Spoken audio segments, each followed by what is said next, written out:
A graça, a paz do Senhor para os amados irmãos, toda a igreja, os irmãos também que estão em casa, a graça, a paz do Senhor a todos. Bom, nós estamos hoje no segundo dia do estudo da incumbência que o pastor nos entregou, e o assunto que ele pediu que nós começássemos a ministrar maturidade espiritual.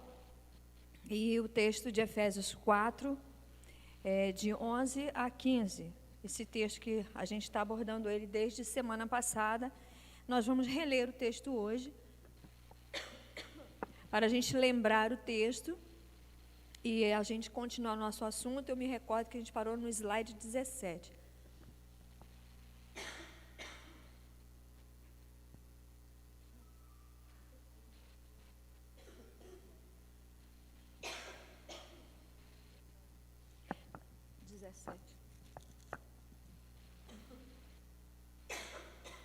Eita, hoje a tosse começou cedo.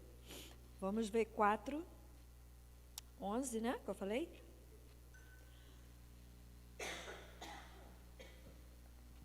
E ele diz o seguinte, o texto, irmãos.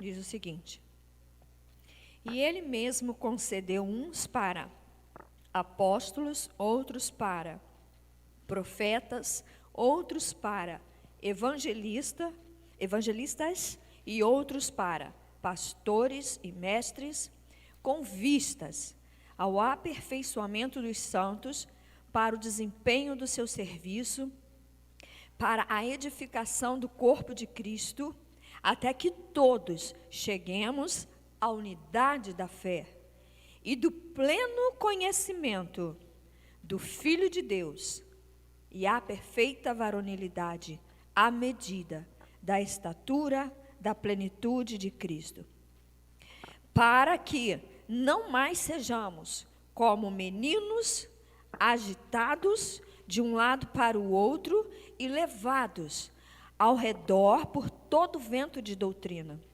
pela artimanha dos homens, pela astúcia com que induzem ao erro. Mas, seguindo a verdade em amor, cresçamos em tudo naquele que é a cabeça, Cristo. Amém? Vamos orar? Senhor nosso Deus, nós louvamos o Teu nome, como já foi exaltado e glorificado nesta manhã através dos cânticos. Tu és exaltado, Senhor. E nesse momento da exposição da Tua palavra, ó Deus, que nós possamos ouvir as escrituras sagradas, a profecia que saiu da Tua boca. Ó Senhor, que o Senhor não seja limitado pela minha incapacidade, pelas minhas limitações, que eu sei que o Teu Espírito Santo trabalha em cada coração e me ajude a não ir além de Ti.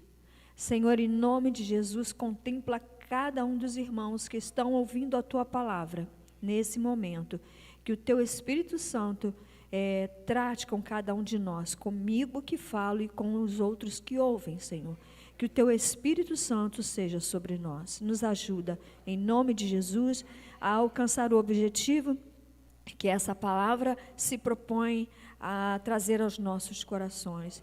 Que o Teu Espírito forge em nós o poder desta palavra. No nome santo de Jesus eu oro. Amém.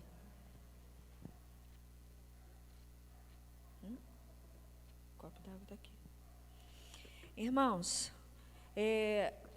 só para relembrar, nós estamos tratando de um texto que é parte da carta dos Efésios, e Efésios é uma carta paulina que foi escrita logo depois que ele escreveu a carta aos Colossos. E só para dar uma nuance geral, uma panorâmica geral, nós estamos com um texto, e o autor do texto, o apóstolo Paulo, ele, quando escreve Colossos, ele combate de frente os falsos ensinamentos, os falsos profetas, que já existiam desde a origem da igreja. desde a origem da igreja, porque teve o judaísmo, mas depois entrou o discipulado de Cristo. O discipulado de Cristo é quando se deixou o judaísmo e aceitou-se o cristianismo. Então, entramos no discipulado de Cristo.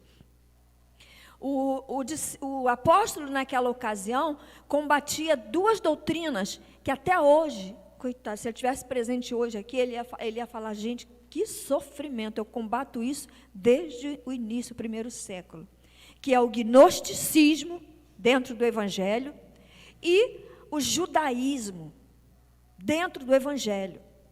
Então, o apóstolo Paulo lidou com essas doutrinas, com falsos apóstolos, com falsos mestres, com falsos líderes, com falsos ensinamentos e com um falso evangelho. Mas hoje, isso está mais em alta, como se fosse novo, mas não tem nada novo. Isso é desde aqueles dias. Hoje você vai na igreja e você vai ver a presença dos mesmos ensinamentos. Nós temos gnosticismo dentro da igreja. A igreja tem o gnosticismo, ele é aquela doutrina que acha que a gente tem que ir lá nas regiões espirituais do mundo, da maldade, nós temos que liberar para a oração subir. Então tem os intercessores, tem aqueles que se acham profetas e que eles abrem os céus e eles rasgam os céus para poder a oração subir, para poder desimpedir as orações. As pessoas dependem muito da revelação deles, do conhecimento deles, ou seja, eles têm o conhecimento, a gnose, que significa conhecimento que está oculto. Então, muita gente, eu já vivi experiências, na época que eu também andei nesse caminho, da gente experimentar, é uma sensação mediúnica, de você entrar nessa região trevosa e achar de querer arrancar de lá o que está oculto para revelar para os outros. Irmãos, isso é gnosticismo. Eu estou clara, eu falei que seria preto no branco, e que infelizmente é uma expressão difícil, mas eu ia dar cara para bater. Hoje eu estou fazendo isso. Foi o que eu falei. E hoje eu estou começando no versículo mais ápice do texto, que é acho que é o 14, se eu não estou enganado. Nós vamos ver aqui. Até eu li, mas eu não marquei. É o primeiro, é o 11 mesmo. O meu slide é o 17 ali, mas vai entrar nesse assunto agora.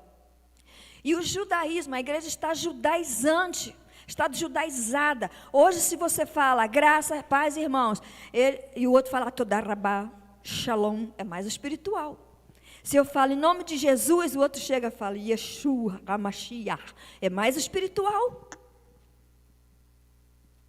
Mas ele foi para os povos, irmãos, falando inglês, português, francês, italiano, grego, russo, alemão. Ele veio para os povos. Então, Jesus, é Jesus Christ, é Yeshua, é Ictos. Ele é o mesmo. Cada povo com a sua língua, adorando o mesmo Deus. Amém? Então, nós estamos enfrentando hoje, falsos ensinos e falsos cristos, falsos evangelhos, falsos apóstolos, falsos profetas. E eu vou usar a Bíblia para eu explicar isso. Irmãos, vamos para o slide 17, é isso que está aí?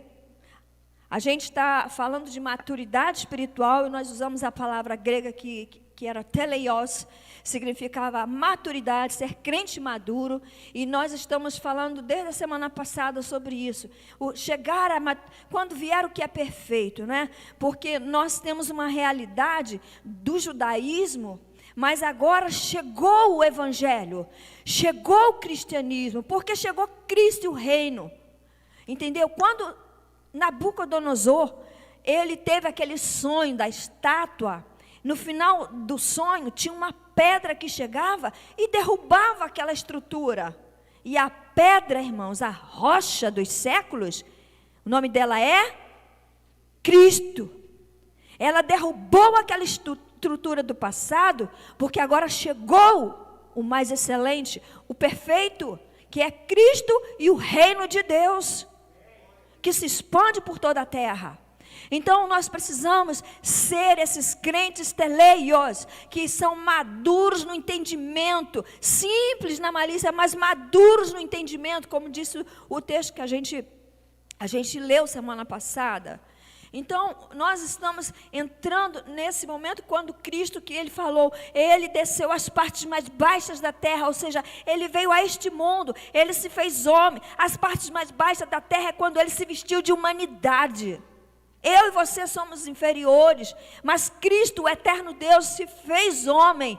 E aí aquele viveu, foi morto, crucificado, né? Morto e ressuscitou, e foi glorificado, e foi assunto aos céus. E agora ele tem um nome que é sobre todo nome. E é por essa sua humilhação que ele hoje pode reconciliar homens e aperfeiçoá-los. E para isso, quando ele subiu, diz o texto, ele deu dons aos homens. E nesse texto, ele fala, ele deu uns. Neste assunto, ele não é dom, ele é pessoa. Ele deu algumas pessoas que para a igreja foram dons. Que foram os apóstolos, que foram os profetas. E o texto que nós lemos em Hebreus 1:1, é um estudo muito profundo. Ele fala que Deus antigamente, lá no Antigo Testamento, Ele nos falou de muitas formas e de muitas maneiras. Ele falou pelos pais, pelos patriarcas, mas Ele falou pelos profetas também. Mas agora, nos últimos dias, e se você é um crente maduro, um pregador maduro, Deus nos falou pelo Filho. Mas ainda há muita gente que está andando atrás de profeta, de apóstolo, de revelação, de mais uma profecia, de alguém que lhe impõe as mãos e diga, você vai casar com esse, você vai para aquele país, você vai fazer isso, você vai largar a sua empresa, você vai para lá, você vai fazer não sei o quê. E não tem direção a essas pessoas, elas esperam que alguém lhes diga. Isso não é ser maduro, isso é ser escravo, dependente, é ser menino. A Bíblia diz que é para deixar as coisas de menino. Como é ser menino? Você chega para a criança, você conta uma história para ela, meio fabulosa, e ela acredita. Ela acredita. Meus netinhos falavam, vovó, de onde eu vim? Eu falava, você foi uma sementinha na barriga da mamãe. E a vovó viu a sementinha, e depois a sementinha cresceu. E agora é você. Ele acredita. Nós, como crentes meninos, acreditamos em fábulas. As fábulas enchem nossos ouvidos, mas dá coceira quando você ouve verdade absoluta. Dá comichão. Hoje o assunto vamos falar de apóstolos e profetas. No slide 17, no slide 18, não é?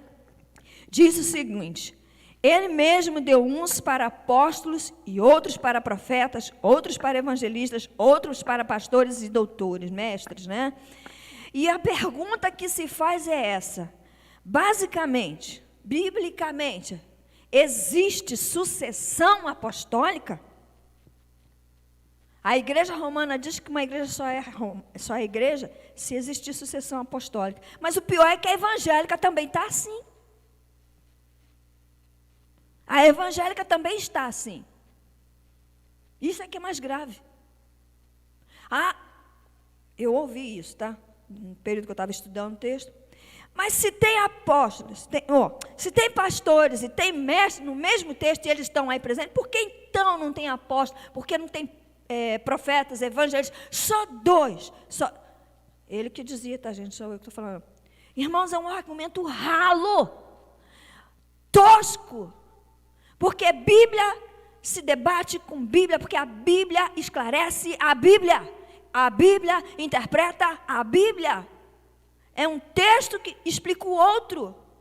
Se você não entender um, pega um texto paralelo, correlato a esse, você vai entender a Escritura.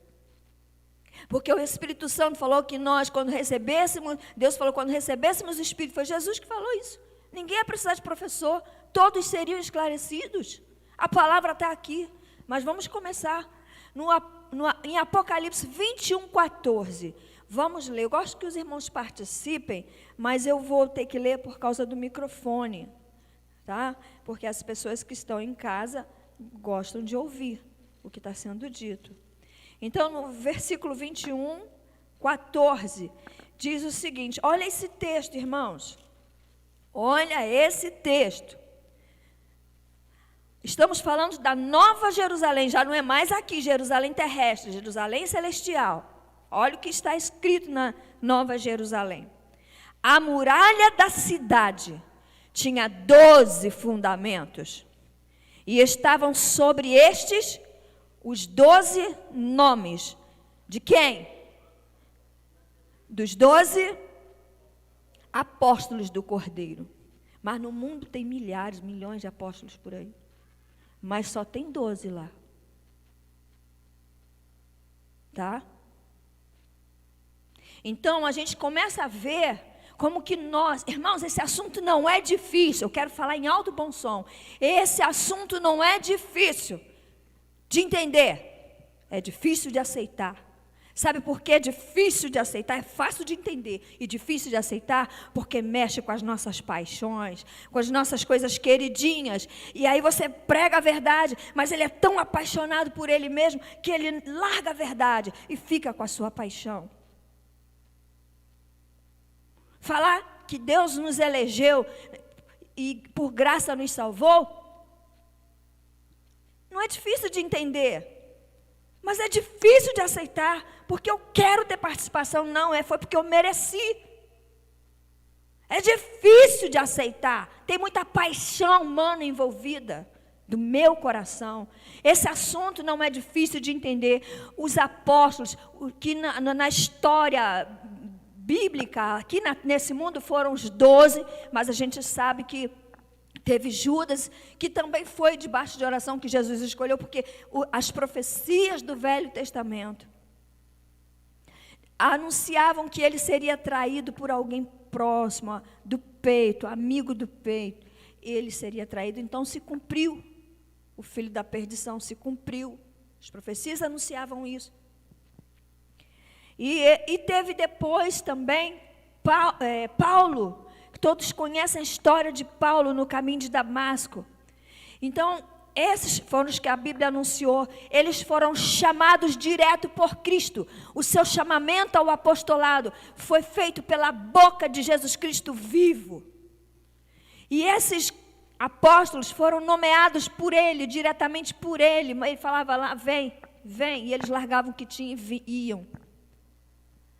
E, no caso aqui, Judas traiu Jesus, mas o colégio apostólico elegeu Matias. Foi confirmado naquela época.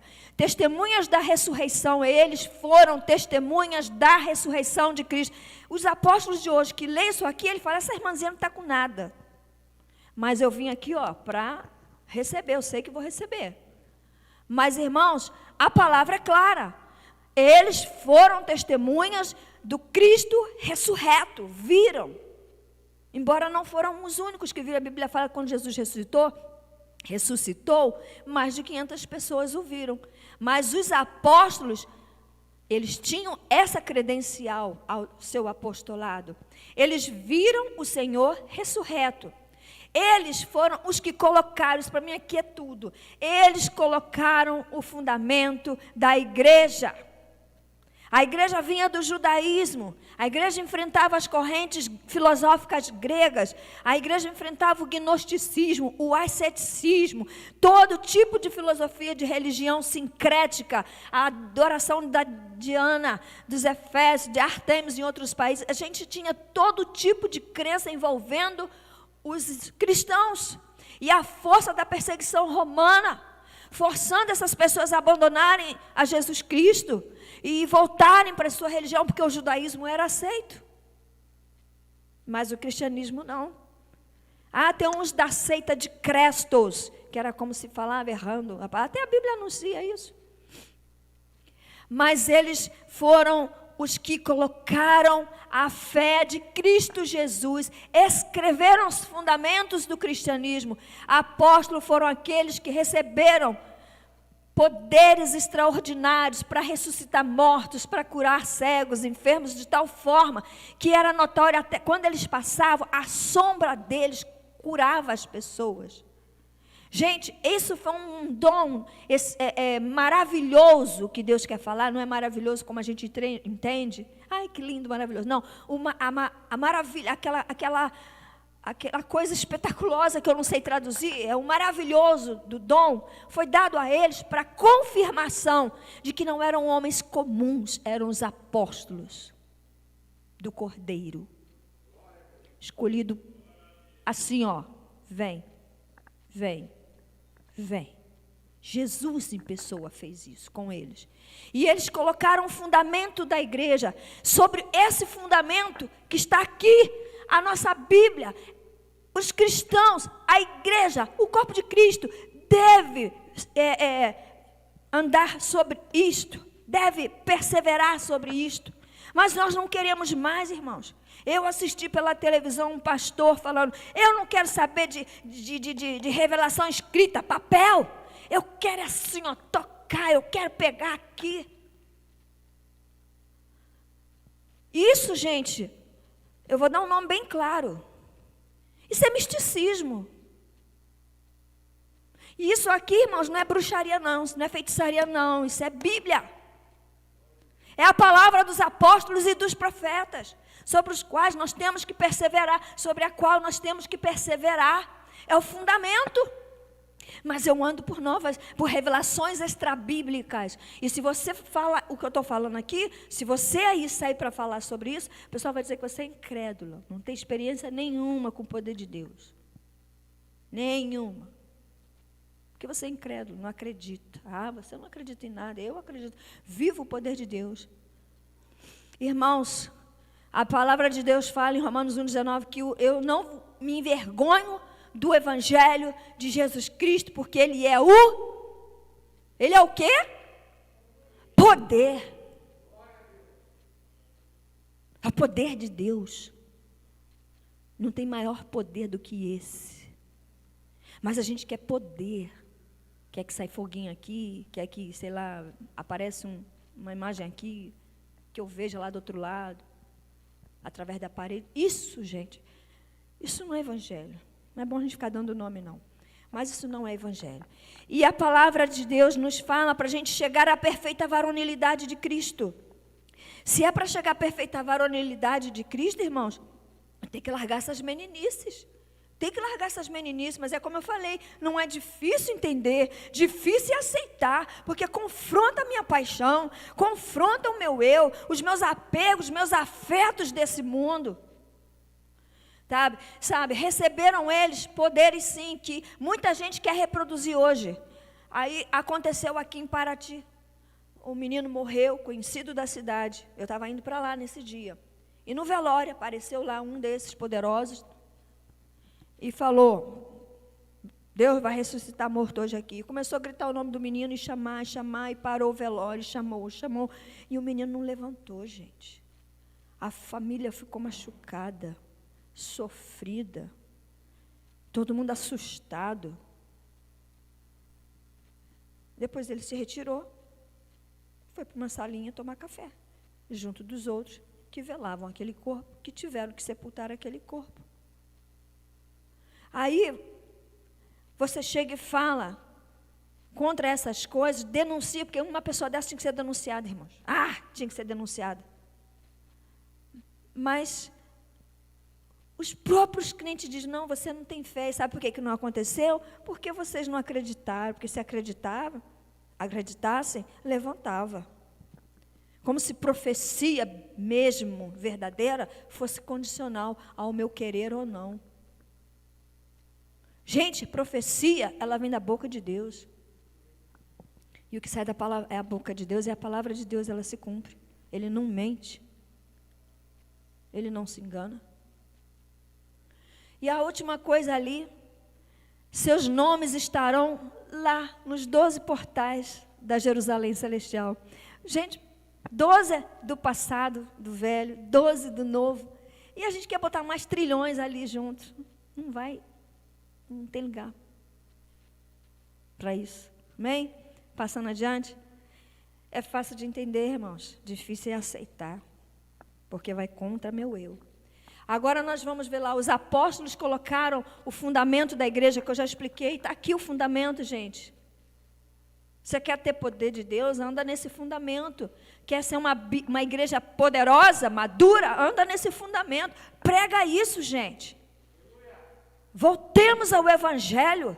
Apóstolo era alguém que tinha recebido da parte de Deus, da parte do próprio Cristo, a autoridade para definir o que é ou o que não é doutrina de Cristo. Qual é a doutrina do cristianismo? É isso. Lembra que o apóstolo Paulo repreendeu o apóstolo Pedro? Fala assim, na cara, porque ele estava dando outra doutrina que não era de Cristo. Ele vinha, os gentios, ele falava de Cristo. Chegava o judeu, ele mudava a capa. Ah, não, judeu. Vamos falar agora, toda rabá, shalom, Yeshua. Nada contra, era o idioma deles, mas na nossa seria mais ou menos isso. Irmãos, nós temos que ter entendimento da nossa fé. Nós precisamos crescer no conhecimento de Cristo, da sua graça, para sermos crentes teleios, maduros, e não imaturos, meninos inconstantes, andando para lá, para cá, por todo vento de doutrina que bate. E há uns que acham que a verdade está assim um pouquinho com esse, um pouquinho com esse, um pouquinho. Então ele é um balaio de gato, ele não sabe nem no que crê. Ele uma hora crê e na outra ele não crê. Hoje, eu perguntando para uma pessoa, você é o quê? Como você se define como cristã evangélica? Você é pentecostal ou você é neopentecostal? Sou pentecostal, mas qual é a diferença para neopentecostal? Eu falei, porque acredita nisso, nisso, nisso, nisso. Ela, eu acredito nisso. Eu falei, então você é neopentecostal. Entende? Mas não, sou não. Filha, por causa do seu viés doutrinário. Irmãos, eu estou falando aqui uma coisa porque nós somos essas pessoas. Às vezes a gente não sabe nem o que crê. Não sabe nem naquilo, o que realmente crê. Você fala que você confia em Deus, que Ele reservou o melhor para você, mas você fica aí, acha que isso só vai vir a você se você chamar a existência. Quem nunca ouviu falar isso, gente? E será que você não fez essa oração? Eu já fiz. Eu deixei o que era verdade para abraçar essa fantasia. Comecei a chamar a existência as coisas que não existem. Quem é que fez isso, irmãos? Quem é que chamou a existência aquilo que não existe? Você sabe quem é? Gênesis 1:1. Está lá isso. Mas eu também sou Deus. Então eu também vou chamar a existência as coisas que não existem. Aí de repente chega outra coisa, aí você fica até assustado, né? Porque vem de outro mundo, vem de outro ser. Irmãos, se o evangelho sou eu que ordeno, sou eu que chamo a existência, sou eu mesmo que quebro maldição com o que eu não sei, porque se o sangue de Jesus não quebrou, o que você vai apresentar para quebrar? Não sei. Mas a gente quebra a maldição, a gente chama a existência, a gente libera as promessas, libera a palavra profética. Olha, a palavra já foi liberada a nós, mas eu continuo liberando. O que, gente? Estou liberando de mim. Hoje a gente vai ver que não existe isso. Apóstolo era alguém que tinha recebido da parte de Deus. O que era a palavra sobre a qual a igreja se funda e se estabelece e persevera? Passando. Passa para mim. Por favor. Esse negócio ele pula aqui, aí eu ponho para me ajudar, mas ele fica pulando. Aí não me ajuda. Qual é o próximo? Depois do apóstolo aí está o profeta, não é isso? Ai, o negocinho aqui cresceu demais, ficou tudo doido. Mas tá bom, eu vou tentar ler lá. 16, 17.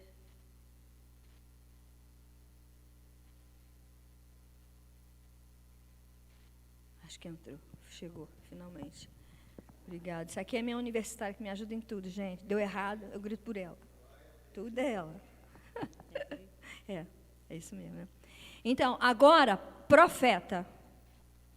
E o apóstolo Paulo fala aqui, acautelai-vos dos falsos profetas. Já lemos isso na Bíblia, não já? Já. O dom da profecia, pergunta que eu faço, ele está na igreja hoje, eu vou voltar no apóstolo depois, tá? Quando eu terminar agora o profeta, eu volto no apóstolo. O dom da profecia hoje na igreja, ele está? Vamos ver aqui do lado o texto de 2 Pedro 19, capítulo 1, tá? Eu não escrevi ali, eu pensei que tinha escrito, mas não escrevi. 2 Pedro, vamos lá, esse texto é importante demais, irmãos, importante demais. Isso aí me libertou e me deu autoridade. A autoridade não vem de mim, vem da palavra. Capítulo 1, versículo 19 em diante. Olha o que está escrito.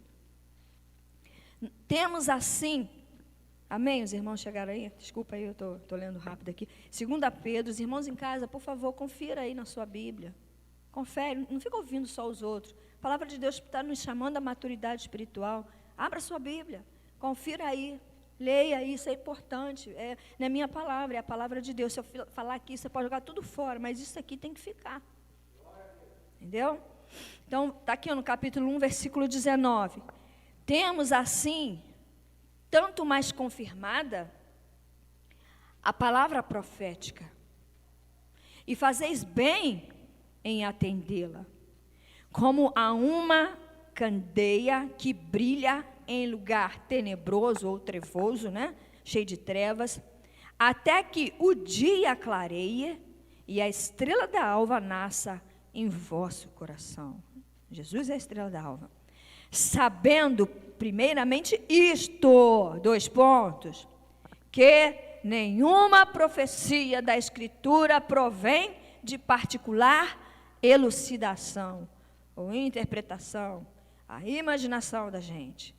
Porque nunca, jamais, qualquer profecia foi dada por vontade humana. Aí eu chego para você e falo, vira aí para o seu irmão, profetiza na vida dele. Nunca, jamais, qualquer profecia foi dada por vontade humana. Entretanto, homens santos falaram da parte de Deus, movidos, inspirados pelo Espírito Santo. Isso me libertou, irmãos. Isso me libertou. E eu espero que Deus esclareça você. Já falei, é tão simples ler, entender. Difícil aceitar. Difícil aceitar. Porque eu tenho as minhas paixões queridas, meus afetos desse mundo, o meu eu que eu quero preservar. Não, eu acredito. Se você não acredita, irmãos, nós abandonamos a Escritura, a verdade, para andar nas nossas paixões. Então está aqui, maturidade. Agora eu pergunto, os apóstolos existem ainda hoje? Os profetas existem ainda hoje? Irmãos, a Bíblia fala que o maior dom é o dom da profecia.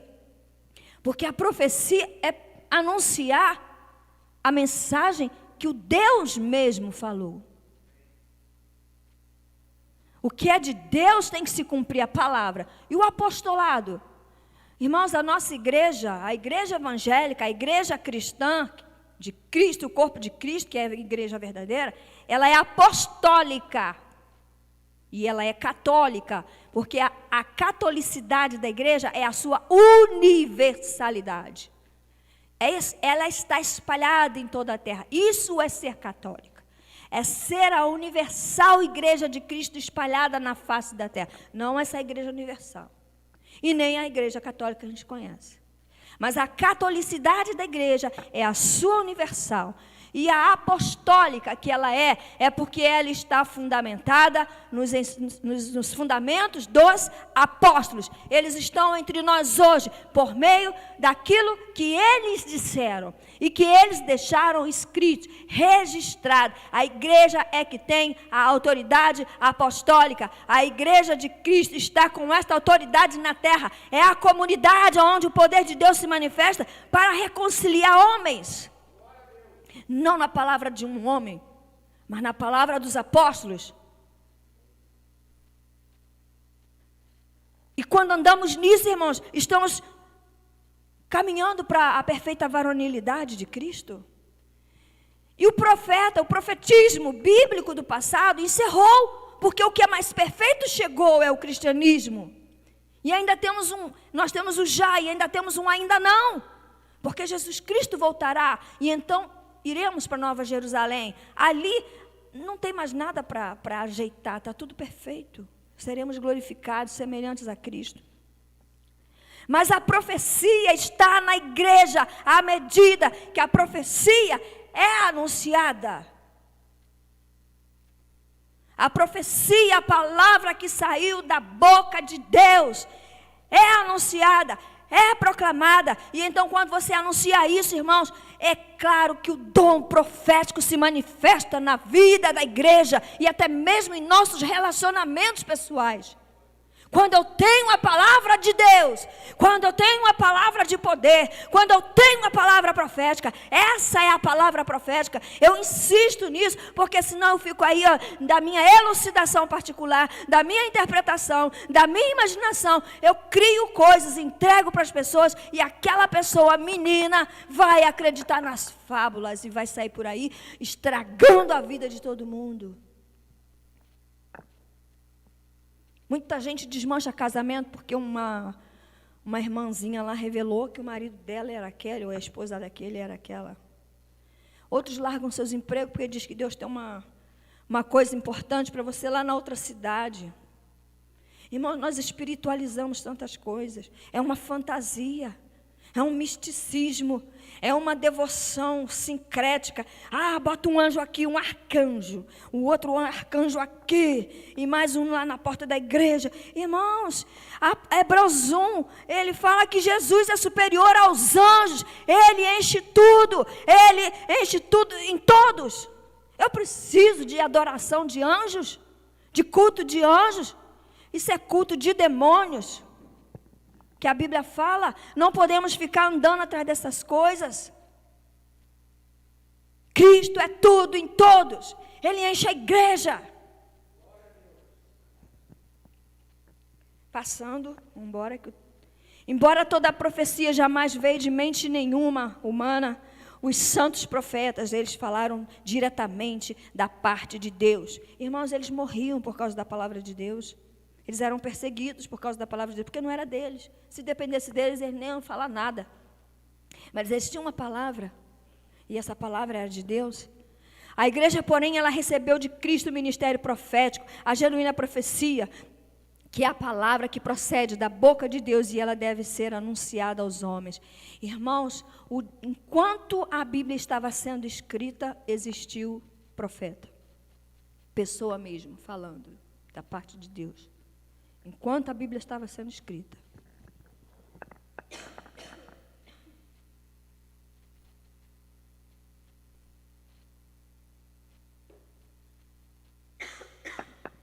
Mas os apóstolos colocaram o fundamento. E o cânon está fechado. Se eu entender que ainda existe esse ministério hoje, é porque ainda está sendo colocado o fundamento. A Bíblia está aberta, não termina em Apocalipse 22. Então, eu vou começar a botar mais um capítulo. Mais um capítulo, o meu, o seu.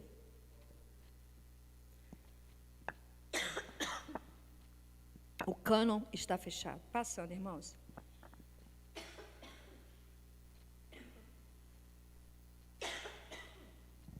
Mas quando vier o que é perfeito, começou aqui com o cristianismo, com Cristo vivo, com a sua ressurreição e agora e vai completar com a sua volta.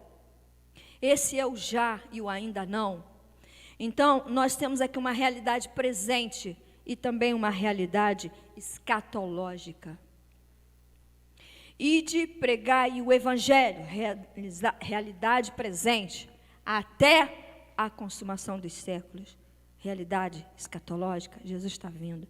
Você hoje já é nascido de novo, você já tem o homem novo dentro de você, realidade presente, mas você será glorificado, é uma realidade escatológica. Você vai ressuscitar. Já vivemos uma vida ressurreta hoje, é presente, mas ela vai tomar a sua forma plena. da perfeita varonilidade de Cristo, quando adentrarmos os portais celestiais. Então, uma verdade escatológica está implícita naquilo que pregamos. A profecia do Velho Testamento, que já é em parte, não é que ela está abolida, irmãos, ela foi cumprida em Cristo. Então, tem gente que vai ler o Velho Testamento, mas lê sem Cristo. Por isso que ele vive no passado. Então, ele não come esse alimento, não come aquele, venera a lua nova, cultua no sábado, ou tem que botar, talvez, quem sabe, aquelas coisinhas do que os judeus usam, porque ele não vê o cumprimento. Ele não consegue ver o Cristo, que é, como é que Romanos 6, 7 e 7, 6 também estão juntos, falam, é que vivem na caducidade da lei. Não é que a lei é caduca, ela caducou quando Cristo veio e cumpriu, porque o fim da lei é Cristo. O fim da lei é Cristo. Se a lei veio anunciando que você é um pecador e você ficava louco, que sabia que estava em pecado, a ira de Deus estava sobre você, você ia sacrificar o cordeiro. Mas agora o cordeiro de Deus chegou. O fim da lei é Cristo. E você confia nele. Entendeu? Então, seguindo aqui, o Evangelho de Cristo é a revelação completa, perfeita. Portanto, a mensagem dos profetas, pela qual nós víamos em enigma, agora em Cristo, ela está completa e perfeita. 1 Coríntios 13, enquanto a gente não via Cristo, era tudo um enigma, era um mistério que estava oculto, mas quando Cristo chegou, o mistério foi revelado a nós. É Cristo em nós, esperança da glória. E nós vamos ver isso completar cada vez mais quando adentrarmos os portões celestiais. Vamos passar o slide, por favor. E agora, o dom de evangelista. O evangelista, ele está cheio do evangelho, irmãos. O evangelho do evangelista é qual? É o fundamento dos apóstolos e dos profetas. Ele não tem outro evangelho. É a boa nova, é a revelação do coração de Deus para os homens, é o poder de Deus. E é o desenrolar do testemunho, é toda a Escritura, o testemunho de Cristo, é o Evangelho de Cristo, acerca o testemunho do seu Filho. Não, a gente fala testemunha, né, TJ, né? E aí a gente acha que só aquele grupo é testemunho. Não, o testemunho é esse aqui, ó, de Cristo. É o Evangelho do Filho e da sua salvação. Irmão, pregue um Cristo, o Filho pleno. Não prega que você hoje é convertido, salvo por Jesus Cristo, e amanhã você vai ter que aperfeiçoar, porque você vai ter que lembrar o passado e quebrar as maldições, porque se Cristo, que levou sobre si as maldições, fez-se maldito em nosso lugar, levou sobre si todas as nossas maldições, as nossas iniquidades, tudo sobre a cruz, se Ele não quebrou, com que ousadia você acha que vai quebrar? E com que você vai quebrar? Porque superior ao sangue de Cristo, irmãos, não existe mais nada. Se Cristo não quebrou, saiba você que se na sua vida o poder de Deus não quebrou nada, então não tem mais nada que pode te alcançar. Não tem mais nada. Não vá além de Cristo, não vá além do Evangelho, não vá além dessa profecia, não vá além do fundamento que já está posto. E o Cristo que se prega da Escritura é um Cristo pleno, suficiente. Aí no dia da profissão de fé, eu confesso a Jesus Cristo como meu suficiente Salvador. E depois ele sai por aí, chamando a existência, quebrando maldição, pedindo para profetizar na vida dele. E ele, sei lá, faz um misticismo, gente, é muito grande. É uma coisa muito estranha. É uma devoção sincrética com anjos, com homens. Não, porque eu tenho que dar a primícia, e é para o líder da igreja, para poder chamar riqueza para a minha vida. Ai, não, é porque ele vai orar sobre mim, agora ele vai gerar poder na minha vida, é ele que é a minha cobertura espiritual, eu vou fazer um ato profético, e ele vai materializar as bênçãos. Irmãos, isso chega, e tem mais, chega na hora de receber o conhecimento do oculto, a gente chega às raias da mediunidade. Eu vivi essas experiências loucas e posso falar porque são reais. Quando nós nos apartamos da simplicidade de Cristo Jesus. Seguindo, irmãos, olha, é muita coisa, não dá nem para aprofundar. Mas o evangelista, ele edificava sobre o fundamento lançado pelos apóstolos e profetas, pregando e ganhando os perdidos. Cristo distribuiu dons a cada um de nós, mas ele fez isso pensando em quê, irmãos? Para me exaltar? Para me tornar maior do que você? Não, ele fez isso pensando, está lá no Efésios 4, no versículo 12, com vistas ao aperfeiçoamento dos santos. Para Deus nós somos santos, porque Ele nos separou, nos destacou do mundo, nos separou para Ele. Mas não é porque Ele te chama de santo que você já alcançou a perfeição. Ele deu dons para que o corpo de Cristo seja aperfeiçoado, como pessoa, como servo de Deus, mas também como ministério. Então, se você não crê num Cristo pleno, suficiente, sobreexcelente, poderoso, soberano, então você vai viver um Cristo esfarrapado, com um evangelho esfarrapado, um Cristo desfigurado, sem poder, e você que vai fazer todas as coisas. Então hoje a gente tem o evangelho do eu faço, eu determino, eu ordeno, eu declaro, eu chamo a existência, eu quebro, eu faço acontecer. Evangelho do eu. Mas é na humilhação de Jesus Cristo que ele foi exaltado. E é o exemplo que eu e você temos que ter. Que ele cresça, não é?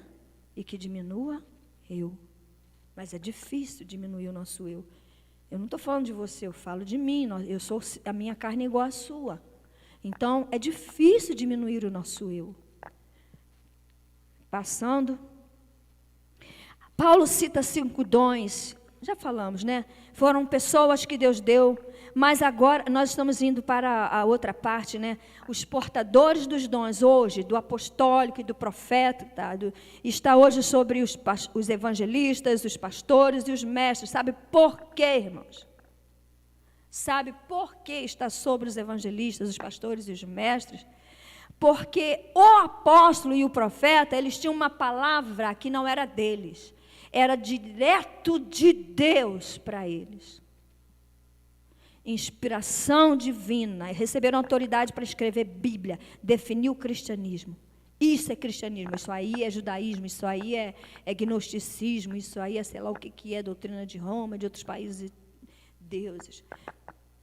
Mas o cristianismo os apóstolos definiram. Agora, o evangelista, o pastor, o mestre, eles também não têm uma mensagem que eles receberam especialmente de Deus para pregar. Eles têm a mensagem que está aqui. E eles pregam esta palavra. Então, nós não vamos aumentar o que saiu da boca de Deus. E nem podemos diminuir. Apocalipse fala sobre isso. Você não pode aumentar e você não pode diminuir. Mas, às vezes, é o que mais acontece. Não é? E como tem muito menino inconstante na igreja, eles andam para lá e para cá, rodeados por todo o vento de doutrina. A Bíblia já alertava sobre isso. No slide seguinte, qual era o objetivo de preparar os crentes com dons de aperfeiçoamento? O objetivo estava na unidade da igreja. Esses dons que estão no capítulo 4, esses dons que vêm da pessoa de Cristo, eles são dons do ensino da palavra. E o objetivo é aperfeiçoar os crentes e unificar a igreja. Por isso, na igreja há vários dons, mas eles precisam operar juntos para produzir a perfeita varonilidade de Cristo na igreja. Mas há muitas pessoas que só vêm aqui para receber uma bênção, para dar um dízimo, porque acredita que vai enriquecer depois. E sei lá, vocês conhecem as histórias. Cada um já ouviu um bocado aí, não preciso repetir. Né? Mas os dons de aperfeiçoamento é para trabalhar a edificação do corpo de Cristo, que é a igreja. Até que todos, não é uma só pessoa, ou duas, ou um grupinho seleto dentro da igreja. Por isso que às vezes dentro da igreja tem um grupinho, uma fila de gente, esperando o poder que sai dele para ele. Mas o aperfeiçoamento é de todos. Para que todos cheguem a unidade da fé em Cristo. É essa fé que está aqui é que faz a gente ser um. E é o pleno conhecimento do Filho de Deus, a perfeita varonilidade de Cristo Jesus. Irmãos, pastores e mestres, acho que a gente até pode passar aí, porque eu já acabei falando. Deus instituiu o ministério de pastores, mestres, com o objetivo de ensinar o povo o caminho em que se deve andar. O caminho que se deve andar, porque às vezes a gente é menino, não sabe por onde andar. Então a Bíblia, quando ela é ensinada, quando ela é pregada, ela nos dá a direção, ela nos dá o caminho que devemos andar. Instrui os novos crentes na fé, consolida as doutrinas de Cristo, prepara lideranças, desperta no corpo de Cristo o desejo de se aprofundar nas Escrituras.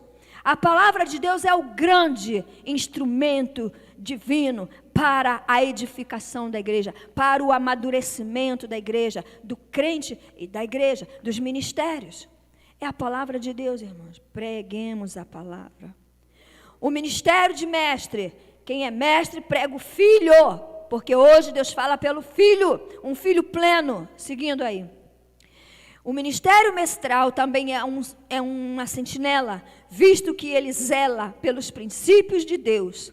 Ele denuncia as falsas doutrinas, confronta a potestade, poderes que imitam os princípios de Deus e ensina o povo a errar. Ensina. Púlpitos que ensinam o povo a errar. E fala assim, aqui eu prego a palavra. Mas quando você vai olhar a palavra, é outra palavra. Porque vai contra a suficiência de Cristo. A exaltação de Cristo chama as pessoas para eles e não para Cristo. Quando você está chamando a pessoa para Cristo, Ele está sendo glorificado. E o próprio Cristo é que vai te honrar, te exaltar. Mas quando Ele é glorificado, porque Deus, o pecado, irmãos, ele é contra nós. Mas Cristo veio por nós. Ele trabalha em nós, por nós e através de nós. E assim Ele é glorificado. Passando aí, de novo, sumiu, irmãos. Oh, Jesus. Passa aí para mim, só porque aqui bagunçou tudo de novo. Eu coloco, tenta botar ali. Até que todos cheguemos à unidade da fé e ao conhecimento do Filho de Deus, a homem perfeito, à medida da estatura completa de Cristo. Passa para nós, por favor, o outro slide. E que Deus possa nos dar, irmãos, uma visão clara e completa desse Jesus Cristo. Primeiro, para que possamos crescer em maturidade. Você precisa crescer no conhecimento de Cristo. Segundo, irmãos, obrigado, Elia, para que pela proclamação fiel desse Cristo, da sua palavra, desse Cristo em plenitude, outras pessoas que estão atrás dessas câmeras, outras pessoas possam chegar também à maturidade espiritual que Deus requer de todo crente. Eu estou até com medo de mexer aqui. Passa para nós a fé dos imaturos. A fé dos imaturos, irmãos. A fé dos imaturos é assim, uma hora ele crê, na outra hora ele não crê, ele já não sabe no que crê. Não, ele é salvo pela graça, mas ele acredita que ele precisa fazer tudo direitinho, senão vai dar ruim no final. Então ele, na verdade, ele não crê na salvação pela graça, ele crê na salvação das obras. Você já parou para pensar nisso? Que talvez você crê numa salvação das obras, das suas obras? Mas obras salvam, irmão? A obra não salva. Porque se salvasse, aqueles que estavam lá perseverando em cumprir a lei do Velho Testamento, já tinham se salvado por si mesmos. Não que a lei é ruim, gente. Só que a lei, ela trabalha com uma coisa fraca, a nossa carne. A lei é perfeita, mas a carne é fraca. Então ela acaba ficando impotente para produzir salvação, porque a carne é fraca. Aí o que ela faz? Ela nos serve de aio e nos leva a Cristo, o varão perfeito. Ele cumpriu a lei. O fim da lei é Cristo. E quando eu confio e deposito a minha fé nele, eu sou aperfeiçoada e sou aceita diante de Deus. Irmãos, é assim o Evangelho. É graça em Cristo, não é em você. Porque tudo que aconteceu na tua vida para você ser salvo, não foi você que fez. Não tem a ver com você, se você fez ou se você deixou de fazer. Tem a ver com o que Cristo fez. E Ele fez sozinho, levou a nossa imundícia, a parte inferior da terra, era o nosso pecado. Ele levou sobre si. Ele recebeu sobre si o justo juízo de Deus, a santa ira de Deus. Jesus sofreu a ira de Deus, o abandono, por causa do nosso pecado, e a morte, a condenação. Porém, como Ele era inocente, poderoso, a morte, toda a nossa pecaminosidade, a maldição, o escrito de dívida que estava sobre nós, Ele rasgou tudo isso e abriu a sepultura, e Ele saiu de lá vitorioso, vitoriado, despojando principados e potestades, rasgando o escrito de dívida que nós queremos colar e depois tentar pagar com as nossas próprias crendices e nossas poderosices e os neologismos. Irmãos, é Cristo suficiente, é Cristo pleno, para que não sejamos mais meninos inconstantes, que são levados em roda por todo vento de doutrina, por todo engano de homens que têm astúcia, vê que a igreja é imatura, e chega aqui e fica, tem evangelho de coach hoje em dia, né? Você sabe que ser coach está no momento, né? Tem evangelho coach hoje. Ele convence as pessoas de uma forma, de um negócio doido, sabe? Que a gente fica ali, e aí de você que não entra naquela vibe. Né? Meu Pai, vamos lá. Eles enganam fraudulosamente. Apóstolo Paulo não tinha dó desses homens. Tira da igreja, expulsa da igreja esses homens. Expõe isso aí. A fé dos imaturos. Os imaturos, eles não têm convicção de fé. Em um momento eles creem, no outro já não sabem no que crer. Eles creem, mas depois duvida. Você está salvo para sempre, no outro momento você acha que perdeu a salvação porque fez alguma coisa. São levados por todo vento de doutrina. Eles são enredados, levados numa rede por homens que enganam. Pega essas pessoas, os nossos pés, né, como é que fala a Bíblia? Resvalam, não é? Resvalam, são enredados por homens que enganam fraudulosamente, e Paulo instrui os irmãos da igreja em Éfeso para que eles sejam maduros na fé, cresçam no conhecimento da verdade, que aí vai parar de ficar andando atrás de toda crendice. Ai, não pula não, passando o slide,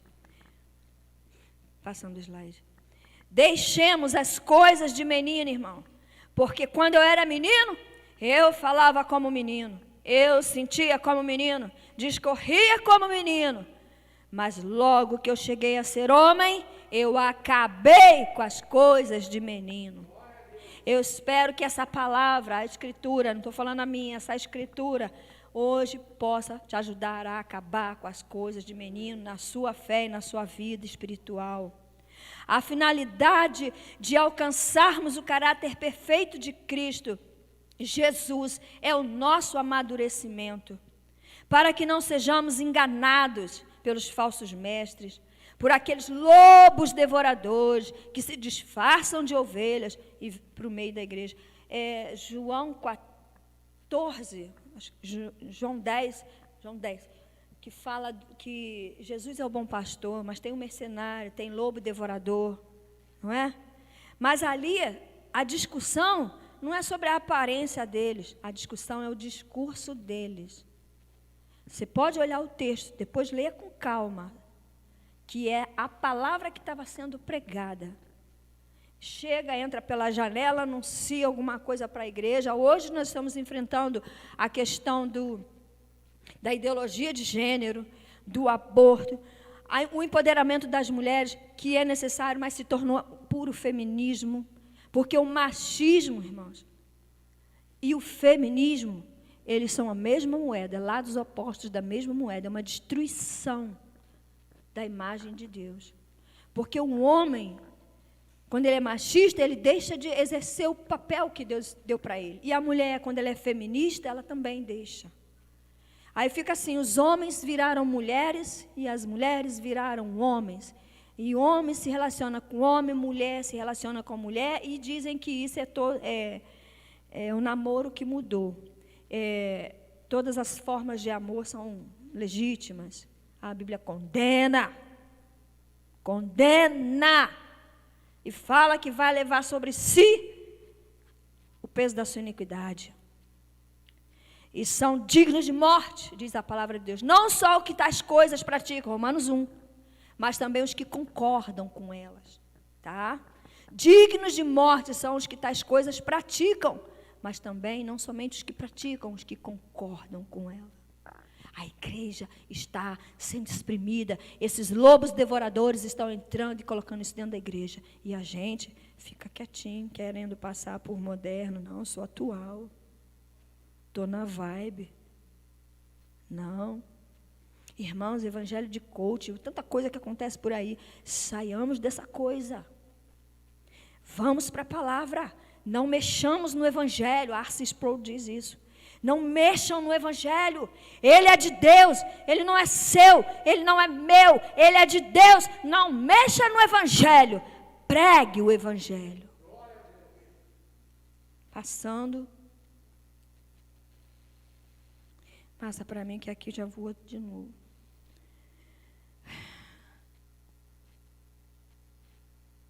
Isso eu enxergo. Esse crescimento, vou ter que ler lá. Esse crescimento espiritual deve ser natural para todo cristão, porém não é o que ocorre normalmente nas igrejas. E por quê, irmãos? Por que a maioria dos crentes não cresce? Por que a maioria dos crentes vive nessa total dependência? Porque simplesmente não querem crescer. Não querem crescer. Não é bom crescer, porque eu fico conhecendo, sabe? Vai me enfrentar, vai confrontar as minhas paixões, o meu eu. E é bom que o outro faça, eu só fique aqui recebendo. A maioria dos cristãos não quer assumir uma responsabilidade pessoal na caminhada com Cristo. Ele continua debaixo das asas de outros homens, coberturas. Ao invés de ele estar debaixo das asas do Deus Todo-Poderoso, esse te cobre uma multidão de pecados. A maturidade em Cristo está enfaticamente disponível não somente a um seleto grupo da igreja, mas a todos. Passa para nós, irmãos. Então, é para todos. Pregar o Cristo pleno é o desafio para a igreja. Crer no Cristo pleno é o desafio para você, mas pregar o Cristo pleno é o desafio do cristão mestre. A Bíblia é a fonte, por excelência, onde podemos conhecer o Jesus autêntico, pleno, suficiente. A Bíblia é repleta de Cristo, é um livro sobre Cristo e sobre o seu evangelho, sobre o seu povo remido, escolhido e remido, lavado, remido no sangue de Jesus. Como você avaliaria a sua dedicação nos estudos pessoais da Escritura? Você dá passos práticos, simples, para ir alcançar essa maturidade, o aperfeiçoamento? Qual é a sua dedicação? Passa para nós, irmãos, por favor. Assim, estar em Cristo é estar relacionado a Ele, de forma pessoal, vital, orgânica. E nesse sentido de ser maduro, é ter um relacionamento maduro com Cristo. Eu queria tanto que isso pudesse entrar em nós, mas é só a obra do Espírito Santo que faz isso. No qual Cristo pleno, esse Cristo cheio, poderoso, que não falta nada nele, que ele é pleno, ele é perfeito, suficiente. Nele nós adoramos, nele nós confiamos, o amamos e lhe obedecemos, conforme ele nos ordena. Pode passar, John Stott falou isso. Graças a Deus, chegamos à última coisa. Teleios é maduro, é maturidade, é crente maduro. É crente que está alcançando a semelhança de Cristo pelo estudo da palavra. Perfeito em Cristo, é o nosso ideal. E o apóstolo Paulo mesmo diz, não julgo que eu já o alcancei, irmãos, mas eu prossigo para o alvo dessa soberana vocação, ser perfeito em Cristo. Amém? Vamos orar?